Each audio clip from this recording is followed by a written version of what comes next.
Hi, You Can Heal family. We're back together again for another reading of God's Word from the Old Testament. My name is Shena, and we've been reading along in the book of Judges. Today, we're reading Judges chapter 7. So let's just get right into it. It's entitled, The Midianites Defeated. So Jerubbaal, that is Gideon, and his army got up early and went as far as the spring of Harod. The armies of Midian were camped north of them in the valley near the hill of Moreh. The Lord said to Gideon, "You have too many warriors with you. If I let all of you fight the Midianites, the Israelites will boast to me that they saved themselves by their own strength. Therefore, tell the people, whoever is timid or afraid may leave and go home." 22,000 of them went home, leaving only 10,000 who were willing to fight. And see, when God goes to battle, he wants all the credit, right? He doesn't want us taking any part of it. And that's how non-believers, people who don't believe in Jesus, know that the Lord's moving when the impossible happens. When it seems not possible. So let's keep going. This is such a good story. Verse 4 says, "But the Lord told Gideon, 'There are still too many. Bring them down to the spring, and I will sort out who will go with you and who will not.' When Gideon took his warriors down to the water, the Lord told him, 'Divide the men into two groups.'" So there were 10,000, so 5 in each group. "Divide the men into two groups. In one group, put all those who cup water in their hands and lap it up with their tongues like dogs. In the other group, put all those who kneel down and drink with their mouths in the stream." Only 300 of the men drank from their hands.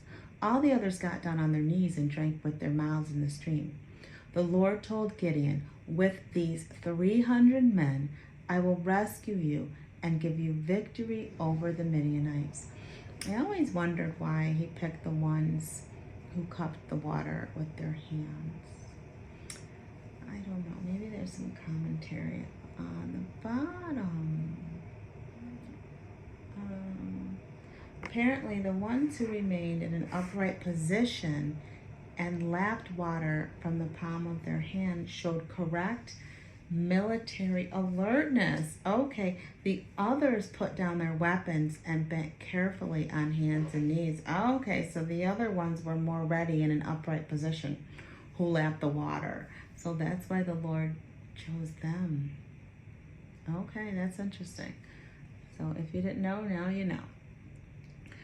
All right, so where are we? The Lord told Gideon, "With these 300 men, I will rescue you and give you victory over the Midianites. Send all the others home."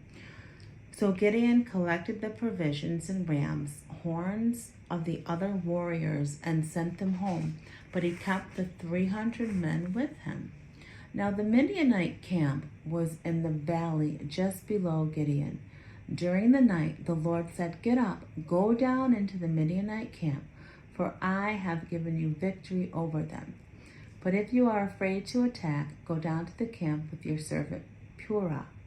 Listen to what the Midianites are saying, and you will be greatly encouraged. Then you will be eager to attack." So Gideon took Purah and went down to the outposts of the enemy camp. The armies of Midian, Amalek, and the people of the east had settled in the valley like a swarm of locusts. Their camels were like grains of sand on a seashore, too many to count. Gideon crept up just as the man was telling his friend about a dream. The man said, "I had this dream, and in my dream, a loaf of barley bread came tumbling down into the Midianite camp. It hit a tent, turned it over, and knocked it flat." His friend said, "Your dream can mean only one thing. God has given Gideon, son of Joash, the Israelite, victory over all the armies united with Midian." When Gideon heard the dream and its interpretation, he thanked God. Then he returned to the Israelite camp and shouted, "Get up, for the Lord has given you victory over the Midianites." He divided the 300 men into 3 groups and gave each man a ram's horn and a clay jar with a torch in it. Then he said to them, "Keep your eyes on me. When I come to the edge of the camp, do just as I do. As soon as my group blows the ram's horns, those of you on the other sides of the camp blow your horns and shout, 'For the Lord and for Gideon.'" It was just after midnight, after the changing of the guard, when Gideon and the 100 men with him reached the outer edge of the Midianite camp. Suddenly they blew the horns and broke their clay jars. Then all 3 groups blew their horns and broke their jars. They held the blazing torches in their left hands and the horns in their right hands and shouted, "A sword for the Lord and for Gideon." Each man stood at his position around the camp and watched as all the Midianites rushed around in a panic, shouting as they ran. When the 300 Israelites blew their horns, the Lord caused the warriors in the camp to fight against each other with their swords. Those who were not killed fled to places as far away as Beersheba near Sarah and to the border of Abel Meholah near Tabbath. Verse 23. Then Gideon sent for the warriors of Naphtali, Asher, and Manasseh, who joined in the chase after the fleeing army of Midian. Gideon also sent messengers throughout the hill country of Ephraim, saying, "Come down to attack the Midianites. Cut them off at the shallows of the Jordan River at Bethbara." And the men of Ephraim did as they were told. They captured Oreb and Zeb and 2 Midianite generals, killing Oreb at the rock of Oreb and Zeb at the winepress of Zeb. And they continued to chase the Midianites. Afterward, the Israelites brought the heads of Oreb and Zeb to Gideon, who was by the Jordan. So this story is always so interesting because the 300 men fighting with Gideon didn't have to use a weapon at all. They just blew a horn and threw a clay jar. And it just shows that the Lord, when the Lord's involved and has a plan, the plan's going to work. Even if it doesn't seem to make sense, it's going to work. So that's encouraging. What does this say? If we are obeying, even though afraid, God gives further assurance. You will be greatly encouraged. So yeah, that's a good point. Obeying even when you're afraid. Do what the Lord requires, what the Lord asks of us. That's a really good story. Really interesting.